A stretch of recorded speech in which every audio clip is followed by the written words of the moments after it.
Hello दोस्तों, मेरे channel में आप लोग का स्वागत है। आखिरी इस वीडियो के माध्यम से आप लोग को बताने वाले हैं जो कि सभी एग्जाम में पूछा गया प्रश्न जीके जीएस का क्वेश्चन जो कि करवाने वाले हैं, जो कि सभी एग्जाम के लिए इम्पोर्टेंट रहने वाला है। आप किसी भी एग्जाम की तैयारी कर रहे हैं तो आखिर आप लोग का जीके जीएस से प्रश्न आप लोग का एग्जाम में जो कि देखने को मिलता है। तो आखिर इस वीडियो के माध्यम से जीके जीएस का प्रश्न जो कि करवाने वाले हैं, जो कि सभी एग्जाम में पूछा गया हुआ प्रश्न जो कि रहने वाला है। तो इस वीडियो को शुरू से अंत तक देखिए, तभी आप लोग को समझ में आएगा। तो चलिए प्रश्न की ओर चलते हैं। आखिर एग्जाम में कैसा प्रश्न आप लोग का जो कि देखने को मिलता है। पहला प्रश्न क्या पूछ रहा है, विटामिन ए की कमी से कौन सा रोग फैलता है। विटामिन ए की कमी से कौन सा रोग फैलता है, तो यह रतौंधी फैलता है। विटामिन ए की कमी से कौन सा रोग फैलता है, तो रतौंधी फैलता है। विटामिन ए की कमी से कौन सा रोग फैलता है, तो रतौंधी फैलता है। विटामिन बी की कमी से कौन सा रोग फैलता है, तो बेरी हो फैलता है। और आप लोग का रिकेस्ट बीटा जो कि किससे फैलता है, तो विटामिन सी के कमी से जो कि फैलता है। ये भी आप लोग को याद होना चाहिए। तो आखिर आप लोग का जो कि इसका राइट आंसर क्या हो जाएगा, विटामिन ए के कमी से कौन सा रोग फैलता है, तो यह रतौंधी फैलता है। विटामिन ए के कमी से कौन सा रोग फैलता है, तो रतौंधी फैलता है। इसका राइट आंसर ऑप्शन जो कि डी हो जाएगा। अगिल का प्रश्न की बात करें, अगिल का प्रश्न क्या पूछ रहा है, विटामिन सी का रासायनिक नाम क्या है। तो विटामिन सी का रासायनिक नाम क्या है, तो विटामिन सी का रासायनिक नाम क्या है, एस्कॉर्बिक अम्ल होता है। विटामिन सी का रासायनिक नाम क्या है, एस्कॉर्बिक अम्ल होता है।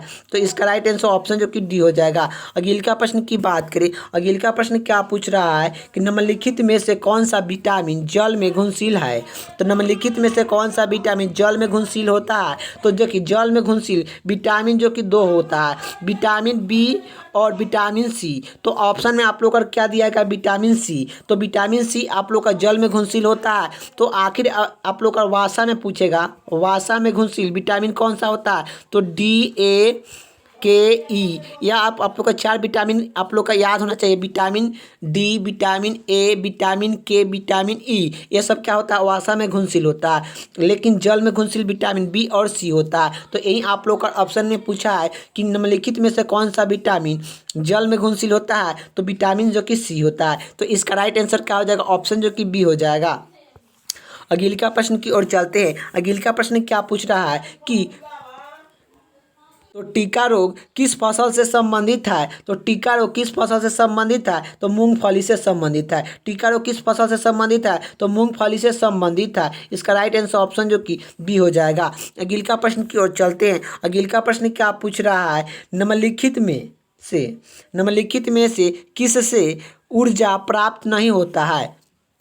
निम्नलिखित में से किससे ऊर्जा प्राप्त नहीं होता है, तो विटामिन से ऊर्जा प्राप्त नहीं होता है। तो निम्नलिखित में से किससे ऊर्जा प्राप्त नहीं होता है, तो विटामिन से जो कि ऊर्जा प्राप्त नहीं होता है। इसका राइट आंसर ऑप्शन जो कि डी हो जाएगा, विटामिन से ऊर्जा प्राप्त नहीं होता है। अगिल का प्रश्न की बात करें, निम्नलिखित में से कौन विटामिन ए की अच्छा स्रोत है। निम्नलिखित में से कौन विटामिन ए का अच्छा स्रोत है। विटामिन ए का अच्छा स्रोत कौन सा है, तो विटामिन ए का अच्छा स्रोत क्या है, तो गाजरा है। विटामिन ए का अच्छा स्रोत क्या है, तो गाजरा है। इसका राइट आंसर ऑप्शन जो कि बी हो जाएगा। अगिल का प्रश्न की ओर चलते हैं। अगिल का प्रश्न क्या पूछ रहा है, धान का प्रसिद्ध रोग खैरा रोग किस कारण से होता है। तो धान का प्रसिद्ध रोग जो कि धान का प्रसिद्ध रोग खैरा रोग किस कारण से होता है, तो यह जस्ता की कमी के कारण होता है। जस्ता के कमी के कारण खैरा रोग होता है धान में।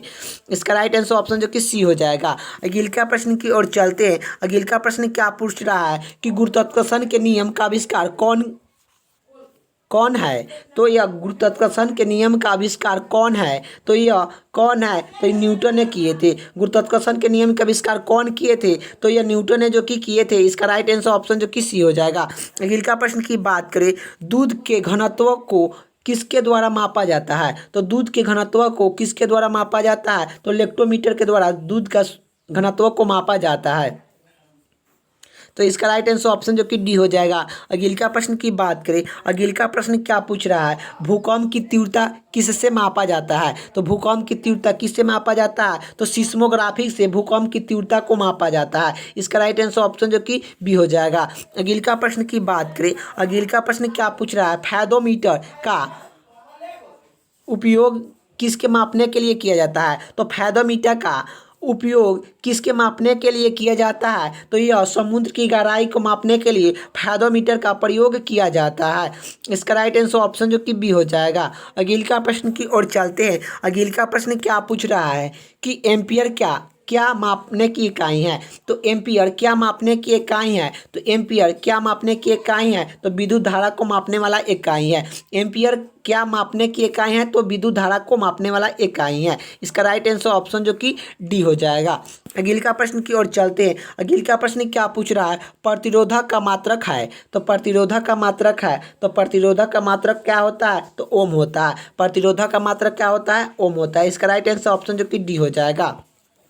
अगले का प्रश्न क्या पूछ रहा है कि प्रतिरोधक का मात्रक क्या होता है? तो ओम होता है। अगले का प्रश्न क्या पूछ रहा है कि न्यूटन के पहला नियम को क्या कहा जाता है? तो न्यूटन को पहला नियम को भी क्या कहा जाता है? तो क्या कहलाता है? न्यूटन का पहला नियम को क्या कहते हैं? तो न्यूटन का पहला नियम को हम लोग जड़त्व का नियम कहते हैं। न्यूटन का प्रथम नियम को क्या कहते हैं? जड़त्व का नियम कहते हैं। न्यूटन ने जो कि 3 नियम दिए हैं, ये भी आप लोग का याद होना चाहिए कि 3 नियम। न्यूटन ने कितने नियम दिए हैं? तो 3 नियम दिए हैं। न्यूटन का प्रथम नियम को क्या कहते हैं? तो जड़त्व का नियम कहते हैं। इसका राइट आंसर ऑप्शन जो कि बी हो जाएगा। अगले का प्रश्न की ओर चलते हैं। अगले का प्रश्न क्या पूछ रहा है? भोजन का ऊर्जा में परिवर्तन करने वाला कोशिका का कौन सा भाग में होता है? तो भोजन का ऊर्जा में परिवर्तन करने वाला कोशिका के किस भाग में होता है? तो यह कौन सा भाग में होता है? तो माइटोकॉन्ड्रिया के भाग में होता है। माइटोकॉन्ड्रिया भाग में जो कि होता है। भोजन का ऊर्जा में परिवर्तन करने वाला कोशिका का कौन सा भाग है? तो माइटोकॉन्ड्रिया है।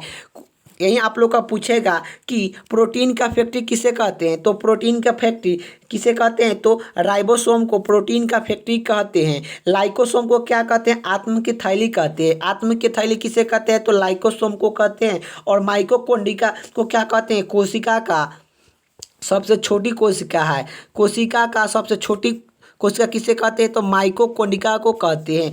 यही आप लोग का जो कि प्रश्न पूछता है। तो यही आप लोग का प्रश्न में क्या पूछा है? भोजन का ऊर्जा में परिवर्तन करने वाला कोशिका के किस भाग में होता है? तो यह माइटोकॉन्ड्रिया में होता है। इसका राइट आंसर ऑप्शन जो कि बी हो जाएगा। अगले का प्रश्न की ओर चलते हैं। अगले का प्रश्न क्या पूछ रहा है? RH इफेक्ट का नाम किससे संबंधित है? तो RH इफेक्ट का नाम किससे संबंधित है? तो यह बंदर से है। तो RH इफेक्ट का नाम किससे संबंधित है? तो यह बंदर से है। इसका राइट आंसर ऑप्शन जो कि सी हो जाएगा। अगले का प्रश्न की ओर चलते हैं। अगले का प्रश्न क्या पूछ रहा है कि टिबिया नामक हड्डी कहाँ पर पाया जाता है? तो टिबिया नामक हड्डी कहाँ पर पाया जाता है? तो टिबिया नामक हड्डी जो कि टांग में पाया जाता है। इसका राइट आंसर ऑप्शन जो कि डी हो जाएगा।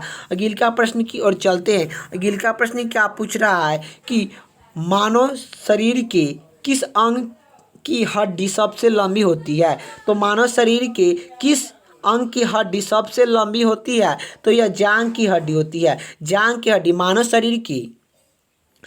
शरीर के किस अंग की हड्डी सबसे लंबी होती है? तो जांघ की हड्डी क्या होती है? फीवर जिसका नाम है। फीवर आप लोग का याद होना चाहिए। फीवर है। फीवर कहाँ पाया जाता है? जांघ में पाया जाता है। मानव शरीर की सबसे बड़ी हड्डी फीवर है और सबसे छोटी स्टेपिज है। अगले का प्रश्न क्या पूछ रहा है कि मानव शरीर की सबसे छोटी हड्डी कौन सी है? तो मानव शरीर की सबसे छोटी हड्डी कौन सी है? स्टेपिज। तो कौन सा है? तो यह जो कि सबसे छोटी हड्डी स्टेपिज है। स्टेपिज कहाँ पाया जाता है? कान में पाया जाता है। कान में कितना हड्डी होते हैं? तो 6 हड्डी होते हैं। मानव शरीर में कुल कितने हड्डी होते हैं? तो 206 हड्डी होते हैं। मानव शरीर में कुल कितने हड्डी होते हैं? तो 206 हड्डी होते हैं। बच्चों में कितने हड्डी होते हैं? तो 300 हड्डी होते हैं। खोपड़ी में कितने हड्डी होते हैं? तो 8 हड्डी होते हैं। चेहरा में कितने हड्डी होते हैं? तो यह जो कि 14 हड्डी होते हैं। चेहरा में कितने हड्डी होते हैं? 14 हड्डी होते हैं। खोपड़ी में कितने हड्डी होते हैं? तो 8 हड्डी होते हैं। मानव शरीर में कुल कितने हड्डी होते हैं? 208 हड्डी होते हैं। बच्चों में कुल कितने हड्डी होते हैं? तो 300 हड्डी होते हैं। कान में कितने हड्डी होते हैं? तो 6 हड्डी होते हैं। ये सब आप लोग का याद होना चाहिए। चलिए अगले का प्रश्न की ओर चलते हैं। अगले का प्रश्न क्या पूछ रहा है कि मानव शरीर की सबसे लंबी हड्डी है। तो मानव शरीर की सबसे लंबी हड्डी कौन सी है? तो फीवर है। फीवर जो कि फीमर है। मानव शरीर की सबसे बड़ी हड्डी कौन सी है? तो फीवर है। ये कहाँ पाया जाता है? तो जांग में पाया जाता है। जांग में जो कि पाया जाता है। और स्टेबिट कहाँ पाया जाता है? तो कान में जो कि पाया जाता है। टिबिया नमक कहाँ पाया जाता है? टांग में पाया जाता है। टांग में जो कि पाया जाता है। तो इसका राइट आंसर क्या हो जाएगा? मानव शरीर की सबसे लंबी हड्डी कौन सी है? तो फीवर है। इसका राइट आंसर ऑप्शन जो कि बी हो जाएगा। अगले का प्रश्न की ओर चलते हैं। अगले का प्रश्न क्या पूछ रहा है? अगले का प्रश्न यही पूछ रहा है, स्वतंत्र का अधिकार संविधान के किस अनुच्छेद में वर्णन है? वर्णन तो स्वतंत्र की अधिकार संविधान के किस भाग में वर्णन है? तो यह जो कि स्वतंत्र के अधिकार आप लोग का जानते हैं, स्वतंत्र का अधिकार जो कि किस अनुच्छेद में जो कि वर्णन किया गया है? तो यह अनुच्छेद कितना 22 जो कि 19 से लेकर अनुच्छेद 19 से लेकर 22 के बीच में यह स्वतंत्र का अधिकार संविधान के किस अनुच्छेद में वर्णन किया गया है? अनुच्छेद जो कि 19 से लेकर 22 के बीच में जो कि यह स्वतंत्र का अधिकार जो कि वर्णन किया गया है। तो इसका राइट आंसर ऑप्शन जो कि ए हो जाएगा। अगले का प्रश्न की बात करें। अगले का प्रश्न क्या पूछ रहा है? भारतीय संविधान की 10वीं अनुसूची किसके संबंधित है? तो भारतीय संविधान की 10वीं अनुसूची में किस भाषा से जो कि किससे संबंधित है? किससे संबंधित है? तो दल बदल कानून से संबंधित है। दल बदल कानून से संबंधित है। तो भारतीय संविधान की 10वीं अनुसूची में किससे संबंधित है? तो दल बदल से संबंधित है। 10वीं अनुसूची में दल बदल से संबंधित है। इसका राइट आंसर ऑप्शन जो कि बी हो जाएगा। अगले का प्रश्न की बात करें, संविधान की 11वीं सूची में है। तो संविधान की 11वीं सूची में क्या है? तो 11वीं सूची में पंचायत राज है। पंचायत राज है 11वीं सूची में। संविधान की 11वीं सूची में क्या है? पंचायत राज है। और 12वीं सूची में क्या है? तो 12वीं सूची में यही है कि 12वीं अनुसूची में जो कि क्या दिया गया है? तो 12वीं अनुसूची में नगर पालिका जो कि दिया गया है। तो 12वीं अनुसूची में क्या दिया गया है? तो यह नगर पालिका दिया गया। 11वीं अनुसूची में पंचायत राज दिया गया। 10वीं अनुसूची में क्या दिया गया? 10वीं अनुसूची में दल बदल दिया गया। दल बदल कानून जो कि दिया गया है। ये भी आप लोग को याद होना चाहिए। तो इसका राइट आंसर ऑप्शन जो कि सी हो जाएगा। अगले का प्रश्न की बात करें। अगले का प्रश्न क्या पूछ रहा है? भारतीय संविधान की 8वीं अनुसूची का संबंध है।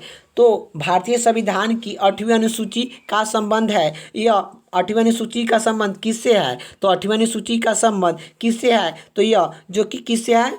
तो भाषा के साथ से संबंधित है। तो भाषाओं का के साथ से संबंधित है। तो 8वीं अनुसूची में क्या दिया गया है? तो भाषा से संबंधित जो कि दिया गया है दल बदल कानून, जो कि 10वां अनुसूची में जो कि दिया गया है। अगले का इसका राइट आंसर क्या हो जाएगा? ऑप्शन जो कि डी हो जाएगा। 8वीं अनुसूची में जो कि कितना जो कि किससे संबंधित है? तो भाषा से संबंधित है। अगले का प्रश्न की ओर चलते हैं। अगले का प्रश्न क्या पूछ रहा है कि उच्च न्यायालय के क्षेत्र अधिकार को घटाने या बढ़ाने का अधिकार किसके है? तो उच्च न्यायालय के क्षेत्र अधिकार को बढ़ाने या घटाने को किसके अधिकार है? तो यह संसद के पास है। संसद के पास है। उच्च न्यायालय में जो कि बढ़ाने और घटाने के काम किसके साथ जो कि किसके अधिकार है? तो यह संसद के है। इसका राइट आंसर ऑप्शन जो कि डी हो जाएगा। उच्च न्यायालय में बढ़ाने हो या घटाना हो इस किसके अधिकार है? तो यह जो कि संसद के अधिकार है। इसका राइट आंसर ऑप्शन जो कि डी हो जाएगा। अगले का प्रश्न की बात करें। कैन मिशन योजना के अनुशासन संविधान सभा में कुल कितने सदस्य थे? तो आखिर बताना है कि कैन मिशन योजना के अनुशासन संविधान सभा में कुल कितने सदस्य थे? तो यह 389 सदस्य थे। इसका राइट आंसर ऑप्शन जो कि एक हो जाएगा।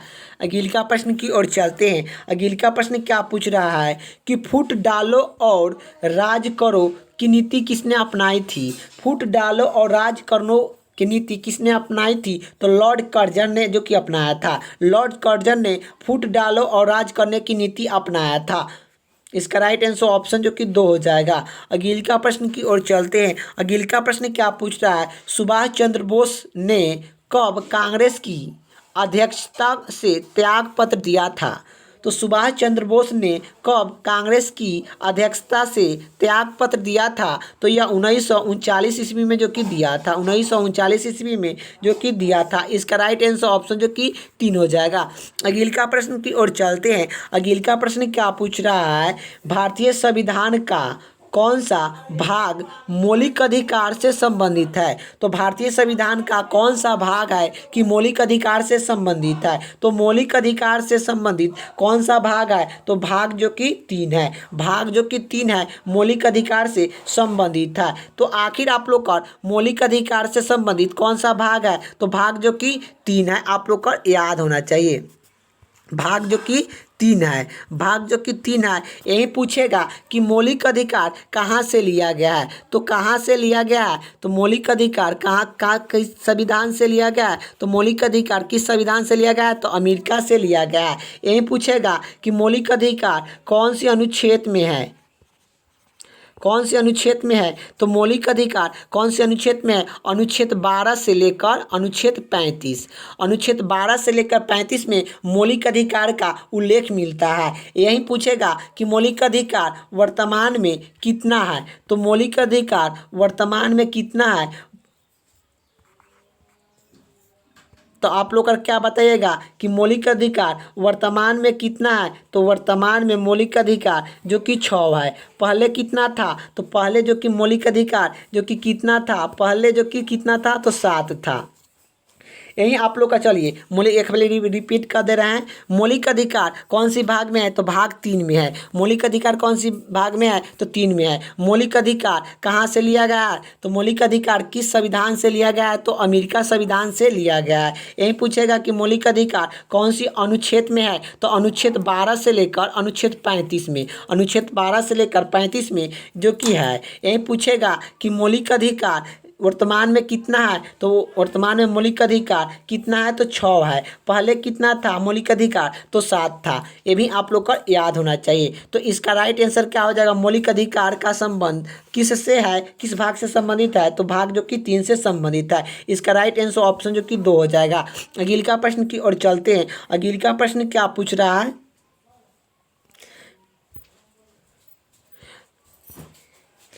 भारतीय नागरिक को मूल कर्तव्य का विवरण संविधान के किस भाग में किया गया है? तो आखिर आप लोग को बताना है कि मौलिक कर्तव्य को कौन सी भाग में जो कि दिया गया है या विवरण किया गया है? तो यह जो कि कौन सी भाग में मौलिक कर्तव्य को जो कि किया गया है? तो यह चौथा के क में, क्या चौथा भाग के क में जो कि मौलिक कर्तव्य का उल्लेख जो कि मिलता है। यही आप लोग का, यहाँ आप लोग का मिस्टेक हो गया। आप लोग का यहाँ पर चौथा के क लगा दीजिएगा। इसका राइट आंसर ऑप्शन जो कि 1 हो जाएगा। यही पूछेगा कि मौलिक कर्तव्य जो कि कितना कहाँ से लिया गया है? तो मौलिक कर्तव्य जो कि कहाँ से लिया गया है? तो रूस से लिया गया है। मौलिक कर्तव्य किस संविधान से लिया गया है? तो रूस संविधान से लिया गया है। मौलिक कर्तव्य कौन सी भाग में है? तो ये भी आप लोग को याद होना चाहिए कि यह चौथा के क भाग में स्थित है। यही पूछेगा कि जो कि मौलिक कर्तव्य कौन सी अनुच्छेद में है? तो अनुच्छेद भी आप लोग का याद होना चाहिए। अनुच्छेद 51 के क में है, 51 के क में है। ये भी आप लोग का याद होना चाहिए। यही पूछेगा कि मूल कर्तव्य वर्तमान में कितना है? तो मूल कर्तव्य वर्तमान में जो कि कितना है? तो 11 है, 11 है। मूल कर्तव्य वर्तमान में कितना है? 11 है। पहले कितना था? तो पहले जो कि कितना था? तो यह 10 था। पहले जो कितना था? तो 10 था। ये भी आप लोग का याद होना चाहिए। चलिए खाली रिपीट कर दे रहे हैं। यही आप लोग का पूछेगा कि मूल कर्तव्य कौन सी भाग में है? तो यह चौथा के क भाग में स्थित है। मूल कर्तव्य किस संविधान से लिया गया है? तो यह रूस संविधान से मूल कर्तव्य जो कि लिया गया है। यही पूछेगा मूल कर्तव्य कौन सी अनुच्छेद में है? तो 51 के क में। मूल कर्तव्य कौन सी अनुच्छेद में है? तो 51 के क में है। यही पूछेगा मूल कर्तव्य कौन सी जो कि वर्तमान में कितना है? तो मूल कर्तव्य वर्तमान में जो कि कितना है? तो 11 है। पहले कितना था? तो 10 था। पहले कितना था मूल कर्तव्य? तो 10 था। अब कितना है? वर्तमान में 11 है। तो यही आप लोग का जो कि इससे प्रश्न जो कि देखने को मिलेगा। चलिए अगले का प्रश्न की ओर चलते हैं। अगले का प्रश्न क्या पूछ रहा है कि भारत के संविधान का कौन सा भाग 4 किस के बारे में बताया गया है? तो आप लोग को बताना है कि भाग 4 कौन सा किस बारे में जो कि बताया गया है, तो भारत के संविधान का भाग 4, भारत के संविधान का भाग 4 किस बात में बताया गया है, तो यह राज्य के निर्देशन तत्व, राज्य के निर्देशन तत्व के बारे में जो कि बताया गया है। तो यह भाग 4 में क्या है, तो राज्य के निर्देशन तत्व है, राज्य के निर्देशन तत्व के बारे में जो कि बताया गया है। यही आप लोग का पूछ दिया जाए नागरिक संबंधित कौन सी भाग में है, तो नागरिक संबंधित कौन सी भाग में है, तो यह दूसरा भाग में है। यही पूछ रहा है मूल अधिकार, मूल अधिकार कौन सी भाग में है, तो मूल अधिकार जो कि तीसरा भाग में है। ये भी आप लोग को याद होना चाहिए, तो यही आप लोग को याद होना चाहिए। मूल अधिकार कौन सी भाग में है, तो ये तीसरा भाग में है। नागरिकता, नागरिकता कौन सी भाग में है, तो भाग 2 में है। राज्य के निर्देशन तत्व कौन सी भाग में है, तो राज्य के निर्देशन तत्व कौन सी भाग में है, तो चौथा भाग में है। तो यही आप लोग का पूछ रहा है कि भारत के संविधान का चौथा भाग किसके बारे में बताया गया है, तो राज्य के निर्देशन तत्व के बारे में जो कि बता दिया गया है। तो इसका राइट आंसर ऑप्शन जो कि 3 हो जाएगा। अगला प्रश्न की ओर चलते हैं। अगला प्रश्न क्या पूछ रहा है कि गौतम बुद्ध का जन्म कहाँ पर हुआ था, तो गौतम बुद्ध का जन्म कहाँ पर हुआ था, तो गौतम बुद्ध का जन्म जो कि कहाँ पर हुआ था, तो यह गौतम बुद्ध का जन्म कब हुआ था, ये पूछ रहा है, कहाँ पर नहीं कब हुआ था, तो यह 563 ईसा पूर्व में गौतम बुद्ध का जो कि जन्म हुआ था। ये भी आप लोग का याद होना चाहिए। इसका राइट आंसर ऑप्शन जो कि 3 हो जाएगा। अगला प्रश्न की ओर चलते हैं। अगला प्रश्न क्या पूछ रहा है, बौद्ध शिक्षा का केंद्र था, बौद्ध शिक्षा का केंद्र था, तो बौद्ध शिक्षा का केंद्र था, तो यह विक्रमशिला में था, विक्रमशिला में था। बौद्ध शिक्षा का केंद्र कहाँ था, तो बौद्ध शिक्षा का केंद्र कहाँ था, तो यह विक्रमशिला में था। विक्रमशिला जो कि कहाँ पड़ता है वर्तमान में, तो विक्रमशिला वर्तमान में कहाँ पड़ता है, तो पाकिस्तान में पड़ता है। ये भी आप लोग को याद होना चाहिए। यह बौद्ध शिक्षा केंद्र के लिए प्रसिद्ध था, विक्रमशिला विश्वविद्यालय।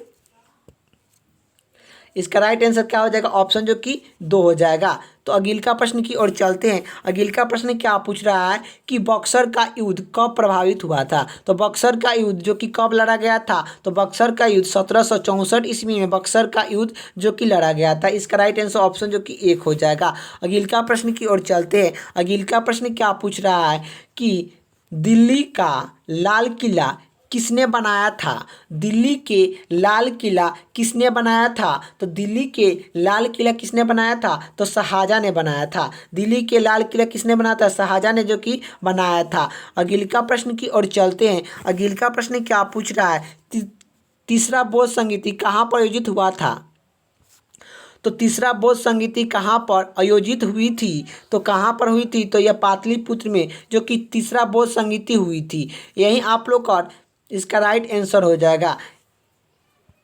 अगला प्रश्न की ओर चलते हैं। अगला प्रश्न क्या पूछ रहा है, जलियांवाला बाग हत्याकांड के लिए कौन सा गवर्नर जनरल उत्तरदायी था, तो जलियांवाला बाग हत्याकांड के लिए कौन सा जनरल उत्तरदायी था, तो यह कौन था, तो जनरल ओ डायर था, जनरल ओ डायर था। इसका राइट आंसर क्या हो जाएगा, जनरल ओ डायर। इसका राइट आंसर ऑप्शन जो कि 2 हो जाएगा। जलियांवाला बाग का हत्याकांड कब हुआ था, तो यह 13 अप्रैल 1919 ईस्वी में हुआ था। ये भी आप लोग को याद होना चाहिए कि जलियांवाला बाग हत्याकांड कब हुआ था, 13 अप्रैल 1919 ईस्वी में हुआ था। कहाँ पर हुआ था, तो अमृतसर में हुआ था। अमृतसर कहाँ पड़ता है, तो पंजाब में पड़ता है। ये भी आप लोग को याद होना चाहिए। जलियांवाला बाग हत्याकांड के कौन सा जनरल उत्तरदायी था, तो जनरल ओ डायर था, जनरल ओ डायर था। ये भी आप लोग का याद होना चाहिए। तो इसका राइट आंसर ऑप्शन जो कि 2 हो जाएगा। अगला प्रश्न की बात करें। अगला प्रश्न क्या पूछ रहा है, पुराणों की संख्या कितनी है, तो पुराणों की संख्या कितनी है, तो पुराणों की संख्या जो कि कितनी है आखिर आप लोग को बताना है। तो पुराणों की संख्या कितनी है, तो 18 है। इसका राइट आंसर ऑप्शन जो कि 1 हो जाएगा। अगला प्रश्न की बात करें। अगला प्रश्न क्या पूछ रहा है, स्वामी दयानंद सरस्वती ने किस समाज की स्थापना की थी, स्वामी दयानंद सरस्वती ने किस समाज की स्थापना की थी, तो यह स्वामी दयानंद सरस्वती ने ब्रह्म समाज की स्थापना जो कि किए थे, आर्यन समाज की स्थापना किए थे। आर्यन समाज की स्थापना स्वामी दयानंद सरस्वती ने आर्यन समाज की स्थापना 1875 ईस्वी में मुंबई में जो कि किए थे, ये भी आप लोग को याद होना चाहिए। ब्रह्म समाज की स्थापना राजा राम मोहन राय ने जो कि किए थे, कब किए थे, तो 20 अगस्त 1828 ईस्वी में, 20 अगस्त 1828 ईस्वी में जो कि किए थे। ब्रह्म समाज की स्थापना राजा राम मोहन राय ने कब किए थे, तो 1828 ईस्वी में जो कि किए थे। यही आप लोग को याद होना चाहिए। और जो कि यही प्रश्न पूछा गया है कि स्वामी दयानंद सरस्वती ने किस समाज की स्थापना की थी, तो यह आर्यन समाज की स्थापना जो कि किए थे। अगले का प्रश्न क्या पूछ रहा है, टीपू सुल्तान कहाँ के शासक था, तो टीपू सुल्तान कहाँ के शासक था, तो मैसूर का शासक था। इसका राइट आंसर ऑप्शन जो कि 4 हो जाएगा। अगले का प्रश्न की ओर बात करें, अगले का प्रश्न क्या पूछ रहा है, जलियांवाला बाग हत्याकांड दुर्घटना किस वर्ष हुई, तो यह जलियांवाला बाग हत्याकांड 13 अप्रैल 1919 ईस्वी में जो कि हुआ था। ये भी आप लोग को याद होना चाहिए। जलियांवाला बाग हत्याकांड कब हुआ था, 13 अप्रैल 1919 ईस्वी में जो कि हुआ था। इसका राइट आंसर ऑप्शन जो कि 1 हो जाएगा। अगले का प्रश्न की ओर बात करें, अगले का प्रश्न क्या पूछ रहा है कि महावीर स्वामी का जन्म कहाँ पर हुआ था, तो महावीर स्वामी का जन्म कहाँ पर हुआ था, तो यह महावीर स्वामी का जन्म कुंडली ग्राम में हुआ था। तो महावीर स्वामी का जन्म कहाँ हुआ था, कुंडली ग्राम में जो कि हुआ था। इसका राइट आंसर ऑप्शन जो कि 4 हो जाएगा। अगले का प्रश्न की बात करें, अगले का प्रश्न क्या पूछ रहा है, किस धर्म में तीर्थंकर के नाम से यह 24वें महारान आचरण थे, तो ये 24वें जो कि आप लोग को तीर्थंकर के नाम बताना है। तो किस धर्म में तीर्थंकर के नाम जो कि 24वें महाआचरण में आते थे, तो यह जो कि किस धर्म में जो कि 24 तीर्थंकर थे, तो ये 24 तीर्थंकर जो कि यह किस में थे, तो यह जो कि जे धर्म में 24 तीर्थंकर थे। 24 तीर्थंकर किस धर्म में थे, तो जे धर्म में थे। किस धर्म में तीर्थंकर के नाम 24वें महाराणा आचरण में आते थे, तो यह जे धर्म में आते थे। अगले का प्रश्न की बात करें, अगले का प्रश्न क्या पूछ रहा है, अर्थशास्त्र किसने रचयिता है, अर्थशास्त्र किसकी रचयिता है, तो यह जो कि विष्णुगुप्त का है। अर्थशास्त्र नामक पुस्तक किसने लिखा था, तो यह विष्णुगुप्त ने जो कि अर्थशास्त्र जो कि पुस्तक लिखे थे। इसका राइट आंसर ऑप्शन जो कि 4 हो जाएगा। अगले का प्रश्न की बात करें, अगले का प्रश्न क्या पूछ रहा है कि अशोक ने कलिंगा पर आक्रमण कब किया, तो अशोक ने कलिंगा पर आक्रमण कब किया था, तो जो कि 261 बीसी में किया था। 261 बीसी में जो कि किया था। तो अशोक ने कलिंगा पर आक्रमण कब किया था, 261 बीसी में जो कि किया था। इसका राइट आंसर क्या हो जाएगा, ऑप्शन जो कि 3 हो जाएगा। अगले का प्रश्न की ओर चलते हैं। अगले का प्रश्न क्या पूछ रहा है कि महावीर स्वामी का जन्म कहाँ पर हुआ था, तो महावीर स्वामी का जन्म जो कि कहाँ पर हुआ था, तो ये कुंडली ग्राम में हुआ था। इसका राइट आंसर ऑप्शन जो कि 4 हो जाएगा। अगले का प्रश्न की ओर चलते हैं। अगले का प्रश्न क्या पूछ रहा है, अगले का प्रश्न ये पूछ रहा है, जूट उत्पादन में सबसे प्रमुख प्रदेश कौन सा है, तो जूट उत्पादन में सबसे प्रमुख प्रदेश कौन सा है, तो यह पश्चिम बंगाल है। सबसे ज़्यादा पश्चिम बंगाल में जूट उत्पादन होता है, ये भी आप लोग का याद होना चाहिए। पश्चिम बंगाल में सबसे ज़्यादा चावल भी उत्पादन होता है। चावल सबसे उत्पादन कहाँ होता है, तो पश्चिम बंगाल में होता है। ये भी आप लोग का पूछेगा कि सबसे ज़्यादा जो कि गेहूं सबसे ज़्यादा उत्पादन कहाँ होता है, गेहूं सबसे ज़्यादा उत्पादन जो कि कहाँ होता है, तो उत्तर प्रदेश में होता है। ये भी आप लोग को याद होना चाहिए। तो आखिर आप लोग का जो कि अगले का प्रश्न क्या पूछ रहा है, अगले का प्रश्न की ओर चलते हैं। अगले का प्रश्न ये पूछ रहा है, निम्न में से कौन खड़ी फसल नहीं है, निम्न में से कौन खड़ी फसल नहीं है, तो इन निम्न में से कौन सी खड़ी फसल नहीं है, तो खड़ी फसल जो कि कौन सी नहीं है, तो खड़ी फसल जो कि सरसों खड़ी फसल नहीं है। सरसों एक रबी फसल है। सरसों क्या है, एक रबी फसल है। ये भी आप लोग का याद होना चाहिए। तो सरसों क्या है, एक रबी फसल है। लेकिन मूंग जो कि का मूंगफली, मकई और जो कि कपास, ये सब क्या है, तीनों क्या है, तो एक जो कि खड़ी फसल है। तीनों क्या है, एक खड़ी फसल। लेकिन यह रबी, सरसों एक रबी फसल है। ये भी आप लोग को याद होना चाहिए। तो इसका राइट आंसर क्या हो जाएगा, ऑप्शन जो कि सी हो जाएगा। इनमें से कौन सा खरीफ फसल नहीं है, तो यह खरीफ फसल कौन सी नहीं है, तो यह जो कि सरसों खरीफ फसल नहीं है। इसका राइट आंसर ऑप्शन जो कि सी हो जाएगा। अगले का प्रश्न की ओर चलते हैं। अगले का प्रश्न क्या पूछ रहा है, निम्नलिखित में से कौन सी भारत में खरीफ फसल रबी फसल नहीं है, तो रबी फसल कौन सी नहीं है आप लोग को बताना है कि निम्नलिखित में से कौन सी भारत में रबी फसल नहीं है, तो रबी फसल कौन सी नहीं है, तो यह रबी फसल कौन सी नहीं है, तो रेपेसियन जो कि है रबी फसल जो कि नहीं है। इसका राइट आंसर ऑप्शन जो कि बी हो जाएगा। लेकिन ये सब जो कि रबी फसल है, जौ गेहूँ और जो कि जूट, ये सब क्या है, एक रबी फसल है। ये भी आप लोग को याद होना चाहिए, रबी फसल है। अगले का प्रश्न क्या पूछ रहा है, श्वेत क्रांति का संबंध किससे है, तो श्वेत क्रांति का संबंध किससे है, तो श्वेत क्रांति का संबंध जो कि दूध उत्पादन से संबंधित है। इसका राइट आंसर ऑप्शन जो कि डी हो जाएगा। अगले का प्रश्न की बात करें, दूध उत्पादन में भारत का विश्व में कौन सा स्थान है, तो दूध उत्पादन में भारत का विश्व में कौन सा स्थान है, तो दूध उत्पादन में भारत का विश्व में कौन सा स्थान है, तो यह जो कि प्रथम स्थान है। इसका राइट आंसर ऑप्शन जो कि ए हो जाएगा। अगले का प्रश्न की ओर चलते हैं। अगले का प्रश्न क्या पूछ रहा है, तंबाकू के उत्पादन में भारत का विश्व में कौन सा स्थान है, तो तंबाकू उत्पादन में भारत का विश्व में कौन सा स्थान है, तो तंबाकू उत्पादन में भारत का विश्व में कौन सा स्थान है, तो तीसरा स्थान है। इसका राइट आंसर ऑप्शन जो कि सी हो जाएगा। अगले का प्रश्न की बात करें, अगले का प्रश्न क्या पूछ रहा है, भारत में सौधनी गेहूं उत्पादन कौन सा राज्य में है, तो भारत में सौधनी गेहूं उत्पादन कौन सी राज्य में है, तो यह उत्तर प्रदेश में है। गेहूं सबसे ज़्यादा उत्तर प्रदेश में होता है, गन्ना भी सबसे ज़्यादा उत्तर प्रदेश में होता है, गन्ना और जौ और गेहूं और जौ गेहूं और गन्ना और आलू, ये सब सबसे ज़्यादा उत्पादन कहाँ होता है, तो यह कहाँ पर होता है, तो उत्तर प्रदेश में सबसे जो कि ज़्यादा होता है। ये सब उत्तर प्रदेश में तीन है, इतना जो कि बताए हैं आप लोग को याद होना चाहिए कि गन्ना उत्पादन में सबसे जो कि पहला राज्य कौन सा है, तो यह उत्तर प्रदेश है। जौ उत्पादन में सबसे अधिक जो कि सबसे ज़्यादा कहाँ जौ उत्पादन होता है, तो उत्तर प्रदेश में होता है। गेहूँ सबसे ज़्यादा उत्पादन कहाँ होता है, तो उत्तर प्रदेश में होता है। आलू सबसे ज़्यादा उत्पादन कहाँ होता है, तो उत्तर प्रदेश में होता है। तो इसका राइट आंसर ऑप्शन जो कि ए हो जाएगा।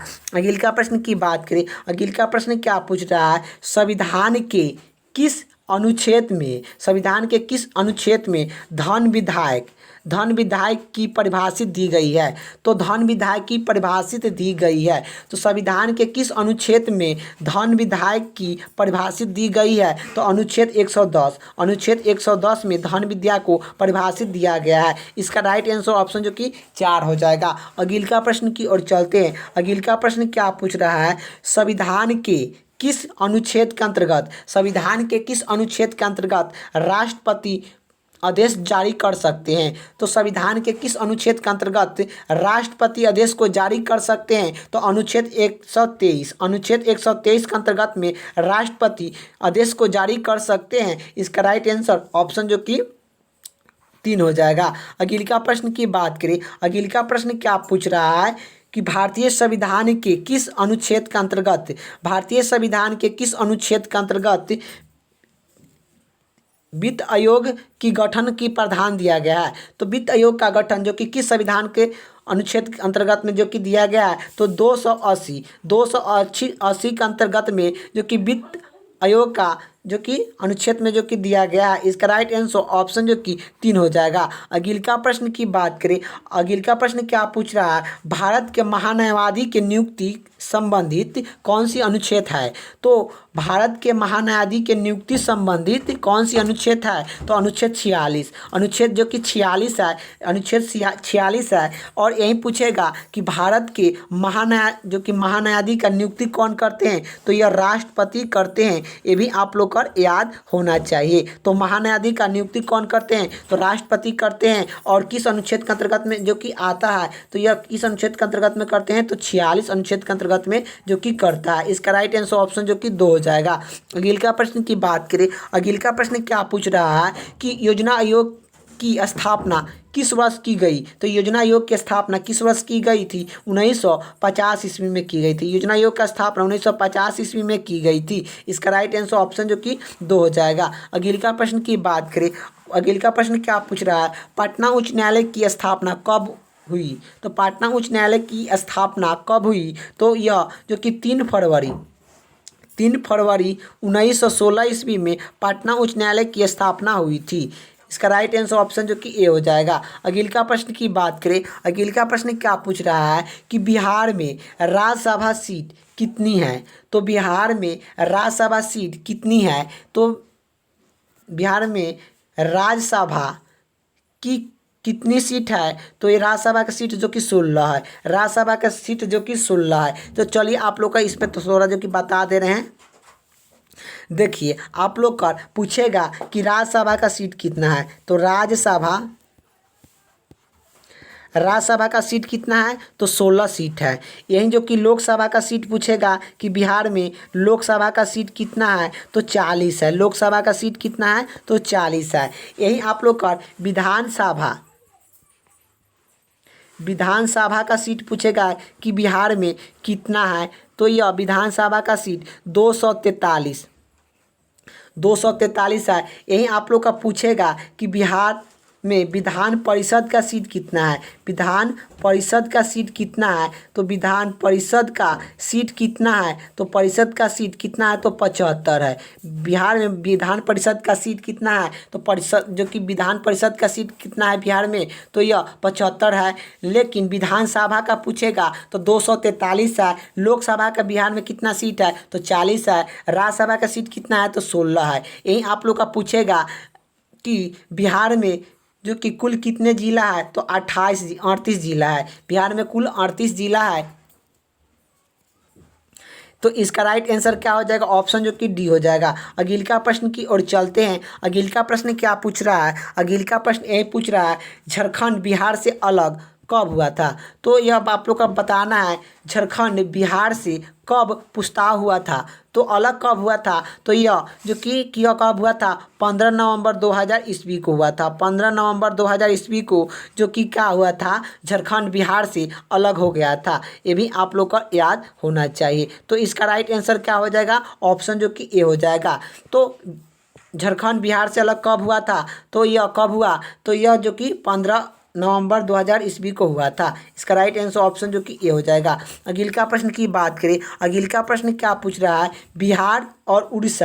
बिहार उड़ीसा का विभाजन कब हुआ था? बिहार और उड़ीसा का विभाजन कब हुआ? तो बिहार और उड़ीसा का विभाजन 1936 ईस्वी में हुआ था। 1936 ईस्वी में हुआ था। इसका राइट आंसर ऑप्शन जो कि बी हो जाएगा। तो आखिर उड़ीसा और बिहार से अलग विभाजित कब हुआ था? तो यह 1936 ईस्वी में हुआ था। तो आखिर आप लोग का जो कि वीडियो कैसा लगा आप लोग का कमेंट बॉक्स में बताना है। और वीडियो अच्छा लगे तो लाइक कर दीजिएगा।